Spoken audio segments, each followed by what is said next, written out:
اور بندر جو ہیں وہ اس پلانٹ کے اوپر رول کرتے ہوتے ہیں, پلانٹ آف دی ایپس. اور اس کا جو آخری سین ہے اس میں یہ جو ایسٹروناٹس ہیں یہ اسٹرگل کرتے ہیں کہ اپنے اسپیس شپ کو ٹھیک کر لیں, مرمت کر لیں اور اس پلانٹ سے نکل جائیں. پھر اس کا ایک آخری سین ہے جس میں چارلٹن ہیسٹن ایک گھوڑے کے اوپر نیو یارک کے شور پہ at a very small distance from where, میں جہاں بیٹھا ہوں لٹرلی اس سے 1 میل دور, کیونکہ میں بھی اس وقت جس اپارٹمنٹ میں ہوں جگہ پہ یہ بالکل سمندر کے قریب ہے, اوپن سیز کے قریب ہے. تو نیو یارک کے شور کے اوپر جہاں اسٹیچو آف لبرٹی ہے ایلس آئلینڈ میں, وہاں پر چارلٹن ہیسٹن کی ایلس آئلینڈ وہ جو سین ہے اس سین کی کیا سگنیفیکینس ہے میں اس کو جوڑتا ہوں ٹوورڈ دی اینڈ, آپ کو میں بتاتا ہوں. تو پہلے ہم دیکھتے ہیں کہ عمران خان صاحب کا جو مہدی حسن کے ساتھ انٹرویو ہے. مہدی حسن آپ کو پتا ہے کہ ایک مسلم گلوبلسٹ نیشنلسٹ ہے, اور اس انٹرویو کی تمام تر جو تھیم ہے وہ شروع میں ہی مہدی حسن سیٹ کر دیتا ہے یہ کہہ کے کہ پاکستان کے بارے میں پاکستان میں جو کچھ ہو رہا ہے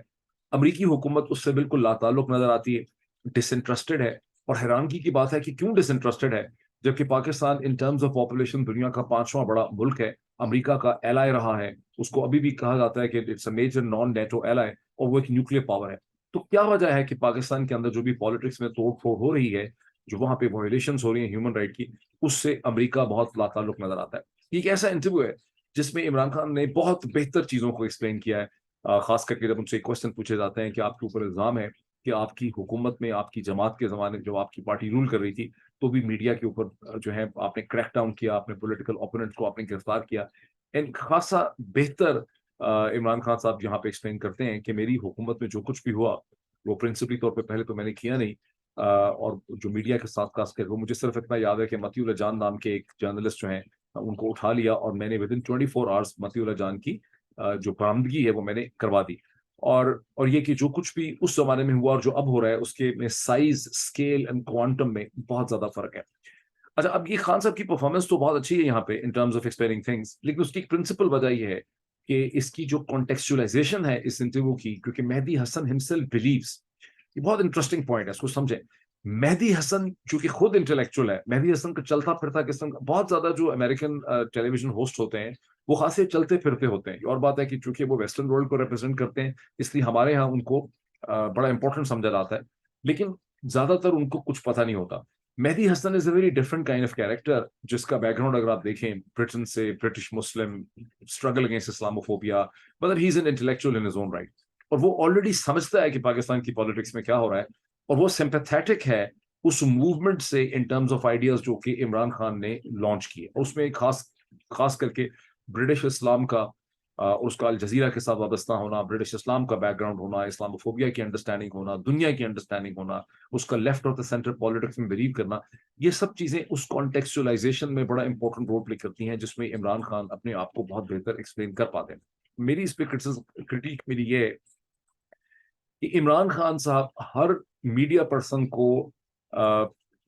سمجھتے ہیں کہ اس کو ان کے کاز سے سمپیتھیٹک ہونا چاہیے, بیکاز اگر وہ عمران ریاض کے ساتھ بات کر رہے ہیں یا محیط پیرزادہ سے بات کر رہے ہیں یا کاشف عباسی سے بات کر رہے ہیں یا کسی اور سے پاکستان میں بات کر رہے ہیں جس کے بارے میں ان کو یہ پتا ہوتا ہے کہ اس سے پتا ہے کہ میں نے کیا اسٹرگل کی ہے,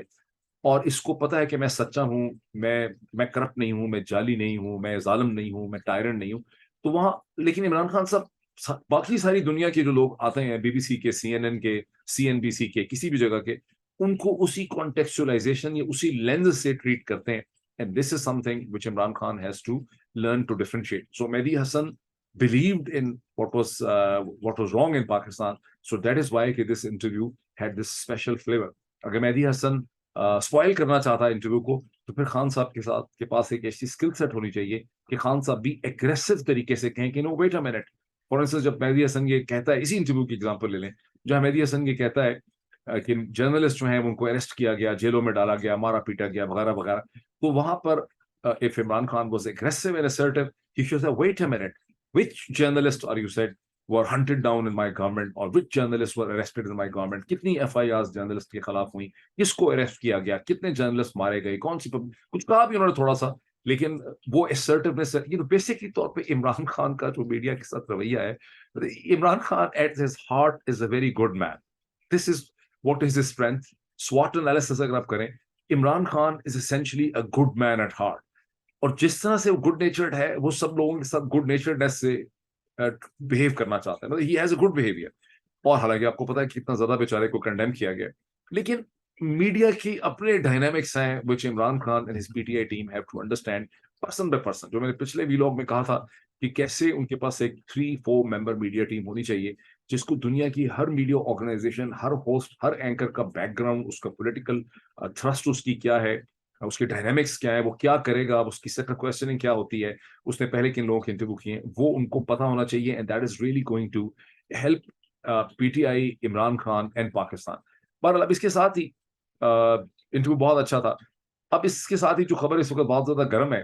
اسپیکولیشن, چونکہ اس کو عمران خان صاحب مسلسل خود کہتے ہیں, this is not the first time, اس انٹرویو میں بھی انہوں نے کہا ہے, اس سے پہلے بھی انہوں نے کہا ہے, اس سے پہلے بھی انہوں نے کہا ہے, جو ٹائمز ریڈیو کا انٹرویو تھا اس میں بھی کہا ہے کہ مجھے لگ رہا ہے یا میں گرفتار ہو جاؤں گا ڈیفینیٹلی طور پہ آفٹر دا عید, اور یہ میرے اوپر ایک ملٹری کورٹ میں ٹرائل چلائیں گے. عمران خان صاحب اس کو خود 10 دفعہ کہہ چکے ہیں, ان کی پارٹی کے لوگ اس کو 20ویں دفعہ کہہ چکے ہیں, اور ابھی آپ بہت سے ویلاگرز بھی اس بات کو بار بار دہرا رہے ہیں کہ عید کی چھٹیاں ختم ہو گئی ہیں, اور چونکہ چھٹیوں ہی کا پاز تھا, اور اب انشاءاللہ تعالی عمران خان صاحب جو ہیں وہ گرفتار ہو جائیں گے. وہ جو کیس May 9 کے حوالے سے ہے کہ عمران خان صاحب نے فوج کے خلاف بغاوت کو انسپائر کیا, اس کو پلان کر رہے تھے, اس میں وعدہ معاف ہوا ہوں گے, شاید اس میں فیاض الحسن صاحب ہوں, کوئی کہتا ہے پرویز خٹک صاحب بھی ہو سکتے ہیں. آئی ڈونٹ نو کہ پرویز خٹک صاحب اتنی بڑی بے وقوفی کریں گے. I find it very difficult and hard to believe کہ پرویز خٹک صاحب جو ہے جیسا بندہ, جہاندیدہ سیاستدان جو ہے, وہ اتنی بے وقوفی کرے گا کہ وہ عمران خان کے خلاف وعدہ معاف ہوا بننے کی کوشش کرے گا. اس کے بعد پرویز خٹک کا اپنا کیا بچے گا, تو آئی ڈونٹ نو. لیکن یہ خبر بڑی گرم ہے. اگر واقعی ایسا ہوگا تو یہ ایک بہت ہی بڑی بے وقوفی ہوگی on behalf of the military establishment. اس کی وجہ یہ ہے کہ جیسے بولسونارو کو برازیل کے اندر لولا جو ہے, وہ دوسری پارٹی جو ہے, انہوں نے اس کو کنوکشن کروا دیا ہے سپریم کورٹ سے, اور اس کو ڈسکوالیفائی کروا دیا ہے 2030 تک کے الیکشن کے لیے. وہ تو ان کی سپریم کورٹ نے کیا ہے. مطلب ملٹری کورٹ میں عمران خان کا ٹرائل ایک انتہائی ان پاپولر اقدام ہوگا. یہ صحیح ہے کہ پاکستان کی اسٹیبلشمنٹ نے امریکہ کے ترلے منتے کر کے, جیسے کہ انور اقبال صاحب جو ہیں, انہوں نے اپنے آرٹیکل میں ڈان میں لکھا ہے اپنی اسٹوری کے اندر, اور میں نے اس کو اسپیکولیٹ بھی کیا تھا, میں نے انالیسس کیا تھا کہ امریکہ کی مدد اور آشیرواد کے بغیر IMF کی جو بھی ڈیل ملی ہے $3 بلین کی, کبھی بھی نہیں مل سکتی تھی. اور جو شہباز شریف صاحب سنگھاڑا سنگھانے کے لیے گئے تھے, یہ کلوروفارم سنگھانے کے لیے گئے تھے IMF کی MD کو, یہ صرف بکواس اور آپٹکس ہے, اس کی کوئی حقیقت نہیں ہے. تو ظاہر ہے کہ امریکہ کی آشیرواد سے ہی IMF کی $3 بلین کی ڈیل ملی. اب انور اقبال صاحب نے اپنی اسٹوری میں ڈان میں اس کو بہت ہی کوشس ٹرمز کے اندر لکھ کے انہوں نے اس کو کنفرم بھی کر دیا ہے from diplomatic sources with in Washington. تو میرا تو خیر انالیسس تھا, میری تو اسپیکولیشن تھی, لیکن باوجود اس کے کہ پاکستان کی اسٹیبلشمنٹ کو امریکہ کی اور مغرب کی تائید حاصل ہے, ابھی تک ٹیسٹ اپروول ان کے پاس ہے for all what they are doing, and of course that raises several questions. اور یہی وہ چیز ہے جس کو مہدی حسن نے اپنے MSNBC کے انٹرویو کے اندر شروع میں ہی اٹھایا ہے. اس کے باوجود عمران خان کا ملٹری کورٹ کے تحت مقدمہ ایک انتہائی ان پاپولر چیز ہوگی. And if I'm an advisor to Pakistan's military establishment, بس انہوں نے اور کنسلٹنٹ رکھے میں بڑے مہنگے مہنگے, لیکن if I am their consultant and advisor, I would strongly advise them not to go ahead with a military trial of Imran Khan because it's going to backfire very badly. مطلب آپ اس کو جو بھی سزا دیں گے عمران خان کو ملٹری کورٹ سے, اس کی کوئی اخلاقی, قانونی, سیاسی حیثیت نہیں ہوگی, اور یہ بہت بری طرح سے بیک فائر کرے گا. اور اس اقدام کے نتیجے میں جو سیاسی ڈھانچہ بنائے جائے گا پاکستان میں, اس سیاسی ڈھانچے کو واشنگٹن کی تمام تر زور لگانے کے باوجود بھی امریکہ کے اندر اور مغرب کے ممالک کے اندر اور میڈیا میں اور ذرائع ابلاغ میں اس کو سپورٹ نہیں مل سکے گی. اور یہ بڑا ہی کمزور قسم کا گھونسلہ جو ہے وہ پاکستان کی اسٹیبلشمنٹ جو ہے وہ بنانا چاہ رہی ہے. سو لیٹس سی کہ عمران خان کا ملٹری ٹرائل میں کے حوالے سے گرفتاری ہوتی ہے, اور عمران خان کا ایک ملٹری عدالت کے اندر ٹرائل ہوتا ہے. I find it very hard to believe. ویسے تو کچھ پتہ نہیں, اتنی بے وقوفیاں پاکستان میں کی گئی ہیں گزشتہ 14-15 مہینے میں, اتنی بے وقوفیاں اور اتنے بلنڈر کیے گئے ہیں جس کی نتیجے میں پاکستان کی جو اسٹیبلشمنٹ ہے اس کو بہت نقصان پہنچا ہے. ابھی میں دیکھ رہا تھا کسی نے ٹک ٹاک کی ایک ویڈیو مجھے بھیجی تھی جس کا پاکستان سے تعلق نہیں تھا. That was just a definition of manufactured chaos, کہ مینوفیکچرڈ کیوس کیا ہوتا ہے. پاکستان میں جو مینوفیکچرڈ کیوس ہوا ہے, جو کیوس مینوفیکچر کیا گیا ہے, بدامنی مینوفیکچر کی گئی ہے, اس کا جو مین کیجولٹی ہے وہ پاکستان کی اسٹیبلشمنٹ ہے. آن دا فیس آف اٹ تو اس کی مین کیجولٹی عمران خان ہے, PTI ہے, لیکن یہاں پر ابھی تک میرا خیال ہے کوئی سوچ ہی نہیں رہا کہ اس کے لانگ ٹرم کانسیکوینسز پاکستان کی اسٹیبلشمنٹ جو ایک بڑا ہی پاکستان کا کی سینٹرل کیریکٹر ہے, پلیئر ہے پاکستانی پالیٹکس کا, اسپائنل کارڈ ہے, اس کا کیا حشر ہوا ہے as a result of this manufactured call. تو آئی ڈونٹ نو کہ یہ ملٹری ٹرائل عمران خان صاحب کا کریں گے, سارے کہہ رہے ہیں کہ کریں گے, مجھے بہت عجیب بات لگتی ہے. پہلے تو تھا کہ 15 جون تک ان کی گرفتاری ہو جائے گی, اب 3 جولائی اس وقت ہو چکا ہے, اور تو لیٹ سی کیا ہوتا ہے. مجھے بڑے ڈاؤٹس ہیں on the sagacity and wisdom of this military trial, even if I am an advisor to GHQ. اس پہ ایک بڑا انٹرسٹنگ ویڈیو جس کا میں نے شروع میں ذکر کیا کہ تھوڑا سا دوسری ڈائریکشن میں چلے جاتے ہیں. حبیب اکرم صاحب کی ویڈیو کو میں نے آؤٹ سیٹ میں ذکر کیا جس کا عنوان ہے پاکستان کی سمندر پار سیاست اور عمران خان. یہ پچھلے 24 گھنٹے میں حبیب اکرم صاحب نے یہ ویلاگ جو ہے یہ ریکارڈ کیا ہے. یہ ایک شاندار ویلاگ ہے جس میں انہوں نے پاکستان کی سیاست کا ایک پس منظر بتایا ہے کہ کس طرح سے 1960 کی دہائی سے پاکستان کے جو کی پولیٹیکل لیڈرز ہیں, اسٹارٹنگ فرام سہروردی صاحب, عزیز شہید سہروردی, اس کے بعد پھر مولانا ابوالعلا مودودی, پھر ذوالفقار علی بھٹو, پھر اس کے بعد بے نظیر بھٹو, پھر نواز شریف, اور پھر اب فائنل عمران خان, ان سب کے ساتھ کس طرح سے پاکستان کی اسٹیبلشمنٹ کا ایک جھگڑا ڈیولپ ہوتا ہے, اور کیسے پاکستان کی اسٹیبلشمنٹ یہ چاہتی ہے کہ پاکستان کے سیاستدانوں کو پاکستان کے سیاست کے منظر نامے سے نکال دیا جائے, اور پھر کس طرح سے اس میں ایک ٹرینڈ آتا ہے کہ ان کو ایکسپورٹ کر دیا جائے, برطانیہ, امریکہ, پیرس, کہیں بھی ان کو بھیج دیں, ان کو کہیں پاکستان سے نکل جائیں اور واپس نہ آئیں, یا بہت عرصے کے لیے پاکستان کی سیاست سے نکل جائیں.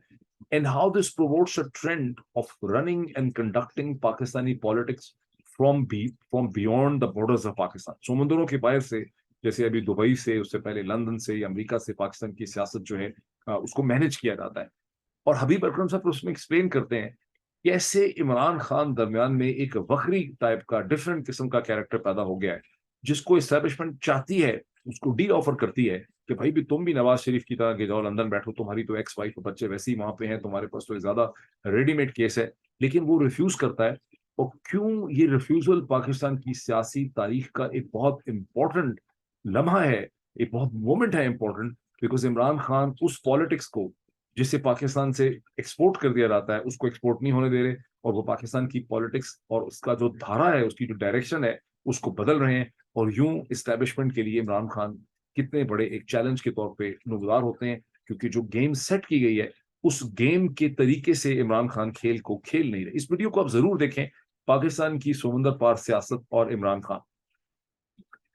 اچھا, اب اس کے ساتھ ہی ایک چیز کو مائنڈ میں رکھیں, جہاں ملٹری کوڈ کی ہم بات کرتے ہیں, پاکستان کی اکنامکس نام کا غالباً کوئی ٹویٹر ہینڈل ہے جس کے ٹویٹ کو میں نے ری ٹویٹ کیا,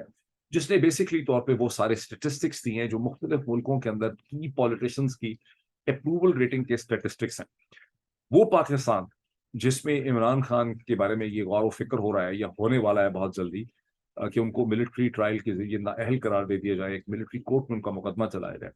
اس وقت دنیا بھر میں جتنے بھی کی لیڈر کہیں پہ پائے جاتے ہیں, ایردوغان ہو یا نریندر مودی ہو یا امریکہ کے صدر پریزیڈنٹ جو بائیڈن ہو, ان میں سب سے زیادہ جو مقبول ہے اپنے ملک اور اپنے لوگوں میں وہ عمران خان ہے. اور عمران خان کی اپروول ریٹنگ 83-84% کے قریب اس وقت ہے. اور جیسے جیسے پاکستان کی اسٹیبلشمنٹ اپنے کنفیوز اقدامات کر رہی ہے عمران خان کو ختم کرنے کے لیے, کرش کرنے کے لیے, اتنا زیادہ عمران خان کی as a political leader approval rating جو ہے وہ بڑھتی چلی جاتی ہے. اور اس کا کمپیریزن یہ ہے کہ اس کے بعد جو سیکنڈ موسٹ پاپولر لیڈر دنیا میں کہیں پائے جاتے ہیں وہ ہندوستان کے پرائم منسٹر نریندر مودی ہیں. جائگینٹک ان کی اپروول ریٹنگ ہے 76%. عمران خان کی 83-84% ہے پاکستان میں, اور نریندر مودی کی 76% اپروول ریٹنگ ہے. اور اس کو آپ کمپیئر کریں کہ جو باقی لیڈر ہیں ویسٹرن ورلڈ کے, جیسے امریکہ کے پریزیڈنٹ جو بائیڈن ہیں, ان کی اپروول ریٹنگ شاید 40% ہو. یہ بھی مجھے ویسے زیادہ ہوپ فل لگتا ہے کیونکہ سروے شو کرتا ہے کہ 40% ہے. میں امریکہ کے اندر موجود ہوں, مجھے نہیں لگ رہا کہ اس وقت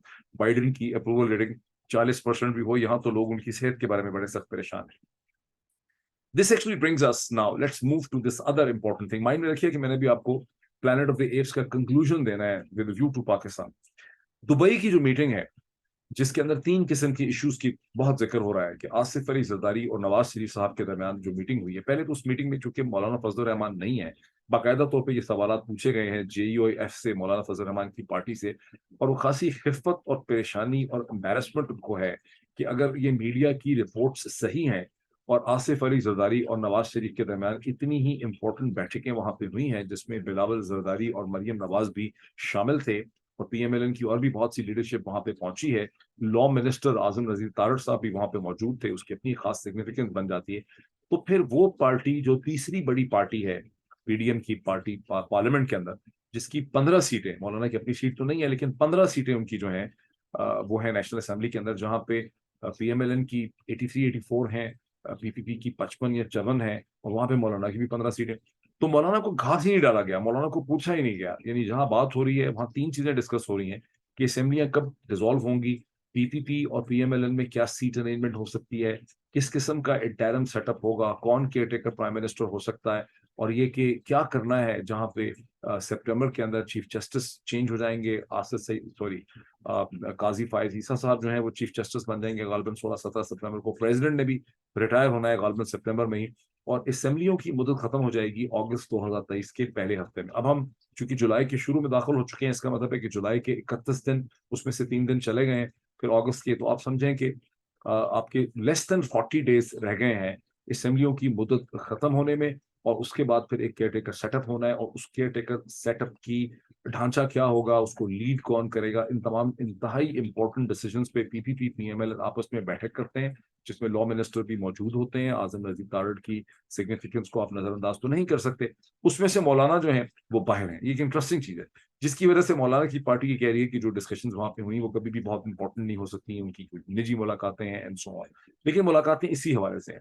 کہ کب اسمبلی ڈیزالو کرنی چاہیے, بیکاز اسمبلی کی ڈیزالو کرنے کی سینس یہ ہے کہ پی ایم ایل این کو 90 دن چاہیے. اگر اسمبلی اپنی ایکچوئل مدت سے جو 7-8 اگست بنتی ہے ہفتہ پہلے ڈیزالو کر دی جائے, تو پھر آپ کو الیکشن کروانے کے لیے 90 دن ملتے ہیں. اگر اسمبلیاں اپنی مدت مکمل کرتی ہیں تو 60 دنوں کے اندر کانسٹیٹیوشنلی آپ کو الیکشن کروانے ہوتے ہیں. ویسے یہ اور بات ہے کہ میرے ذہن میں ایک معصومانہ سوال یہ پیدا ہوتا ہے کہ ایک ایسا ملک جس میں نہ کوئی قانون ہے, نہ کوئی آئین ہے, نہ کوئی عدالت کام کرتی ہے, جہاں سپریم کورٹ ڈسفنکشنل ہے, جہاں کوئی کسی کو پوچھتا ہی نہیں ہے, جہاں چار دیواری کی کوئی پروٹیکشن نہیں ہے, پکڑنا کسی سیاستدان کو ہے, اس کی بیوی بیٹی کو پکڑ لیتے ہیں, اس ملک میں یہ 60 دن اور 90 دن کی جو ایک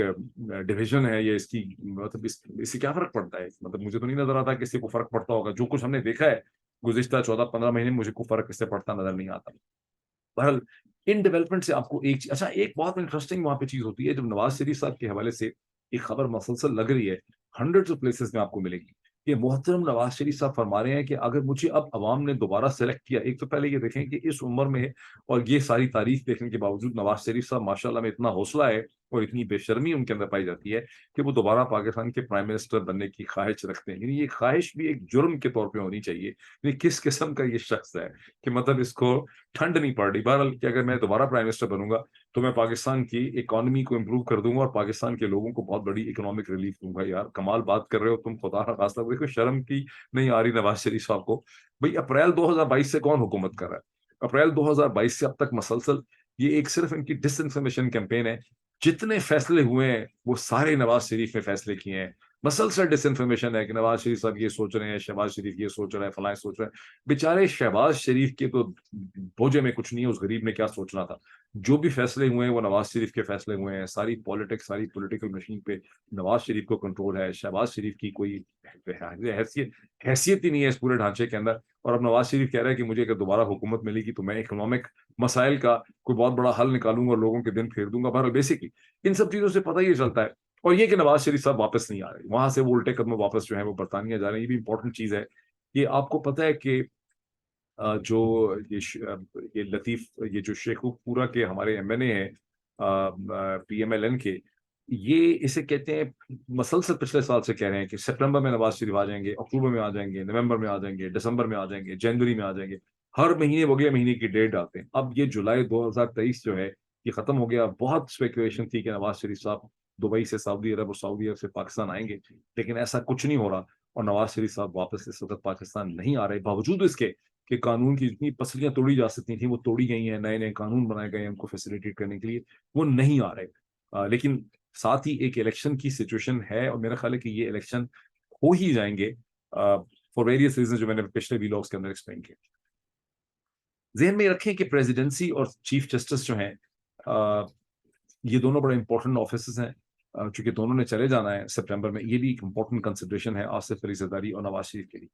اب اس چیز کو ذہن میں رکھیں. ویسے تو یہ ایک چھوٹی سی خبر ہونی چاہیے ان درجنوں خبروں میں جو اس قسم کی ہیں, لیکن چودھری شجاعت حسین صاحب مسلسل ملاقاتیں کرتے ہیں جیل میں جا کے, اور ہر دفعہ جب ملاقات کرتے ہیں پرویز الہی سے تو پرویز الہی کی جو فیسلٹیز ہوتی ہیں یا ان کی کوئی سینس آف سیکورٹی ہے اس میں تھوڑا سا اضافہ ہو جاتا ہے. اب لیٹسٹ بھی ملاقات کی ہے جس کی جو خبر لگائی گئی ہے, اندر معاملات اللہ بہتر جانتا ہے کیا بات چیز ہوگی, جو اس کو خبر لیک کی گئی ہے, جو خبر بنائی گئی ہے وہ یہ ہے کہ انہوں نے پرویز الہی صاحب کو کہا کہ آپ PML جوائن کر لیں اور یہی بہتر ہے. اور اس سے پہلے بھی انہوں نے ان کی جو پریزن فیسلٹیز ہیں کہ کہا کہ بہت بیمار ہیں, تو پرویز الہی کی پریزن فیسلٹی امپروو ہو گئی تھی تھوڑی سی. لیکن پرویز الہی صاحب کی سائڈ سے خبر لگائی گئی ہے کہ پرویز الہی اور مونس الہی سمجھتے ہیں کہ PML ایک ڈیڈ ہارس ہے, وہ ختم ہو چکی ہے, اس کا کوئی سیاسی مستقبل نہیں ہے. یہ تو خیر ہمیں بھی نظر آ رہا ہے کہ نہیں ہے, تو اور وہ نہیں جوائن کریں گے. تو پھر یہ چودھری شجاعت حسین صاحب یہ جو ملاقاتیں کرتے ہیں یہ کیوں کرتے ہیں؟ اب وہ پوائنٹ ہے جہاں میں نے آپ سے بات کی تھی پلانٹ آف دی ایپس کی. دیکھیں ملٹری اسٹیبلشمنٹ کی اسٹریٹجی کیا ہے. ملٹری اسٹیبلشمنٹ کی اسٹریٹجی جس کے ذریعے اسد عمر کو یا ملیکہ بخاری کو یا درجنوں اور لوگوں کو انہوں نے PTI سے الگ کیا. پریکٹیکلی اسد عمر صاحب نے کہا میں الگ نہیں ہوا, لیکن پریکٹیکلی الگ ہو گئے, اور بہت سے لوگوں کو الگ کیا. Asad Umar per se by name is not important ہو رہا ہے. میرا مطلب ہے کہ تحریک انصاف کے جو 100 کے قریب لوگ ہیں, جس میں سے کچھ پہلے ہی ان کے شاید پے رول پہ ہوتے یا ان کے بہت کلوز ہوتے, کچھ ویسے فرنج پہ بیٹھے ہوتے, ان سب کو جو انہوں نے انسینٹیوائز کیا ہے یا پرسویٹ کیا ہے آفٹر May 9 کہ آپ تحریک انصاف سے الگ ہو جائیں, اس کی ایک کانٹیکسچولائزیشن ہے جسے سمجھنا ضروری ہے. اسٹیبلشمنٹ کا یہاں پہ گول ہے کہ آپ نا امیدی مایوسی پیدا کریں اور لوگوں کو بتائیں کہ دیکھو دس از واٹ ریالٹی از, کہ عمران خان کو ہم نے کرش کر دیا ہے یا ہم نے کرش کرنے کا فیصلہ کر دیا ہے. عمران خان کا کوئی مستقبل نہیں ہے, عمران خان دوبارہ آپ پاور میں نہیں آ سکتا, اب وہی ہوگا جو ہم چاہتے ہیں. اور ایک فیٹ اکمپلی کے طور پر وہ لوگوں کے سامنے ایک اسپیکٹر جو ہے وہ رکھتے ہیں. اور جب وہ ایک دفعہ لوگوں کو یقین دلا دیتے ہیں کہ انہوں نے عمران خان کو ختم کرنے کا فیصلہ کر لیا ہے اور اب تحریک انصاف کا کوئی مستقبل نہیں ہے, تو پھر لوگوں کے لیے تحریک انصاف کو چھوڑنے کا فیصلہ آسان ہو جاتا ہے. ایک اسٹیٹ آف مائنڈ ہے جسے وہ انجینئر کرتے ہیں, جسے پروڈیوس کرتے ہیں. اور اسی لیے میں نے اپنے انالیسس کی اسٹرینتھ پہ I was the first person of the Pakistani diaspora یا کمیونٹی جس نے سب سے پہلے یہ ایک انالیسس آفر کیا تھا کہ May 9 وہ اسکرپٹ ہے جس کے ذریعے اسٹیبلشمنٹ اپنے سیاسی مقاصد کو حاصل کرنا چاہتی ہے, اور اس کے اندر ملٹی ڈائمینشنل اسٹریٹجی ہے. اس کے بعد مجھے بڑی خوشی ہے کہ اب سینکڑوں ہزاروں لوگ جو ہیں دنیا بھر میں یہاں لوگوں کو ملتا ہوں, ایون دکانداروں کو, ٹریڈرز کے پاکستانی, وہ مجھے اپنا حساب کتاب کر کے بتاتے ہیں کہ May 9 کیوں اسکرپٹڈ تھا اور کیوں وہ ایک ڈیزائنڈ ہے, اور وہ ایک ہوا نہیں ہے بلکہ اس کو پلان کر کے کیا گیا. لیکن May 9 کے نتیجے میں ان سب کو لگی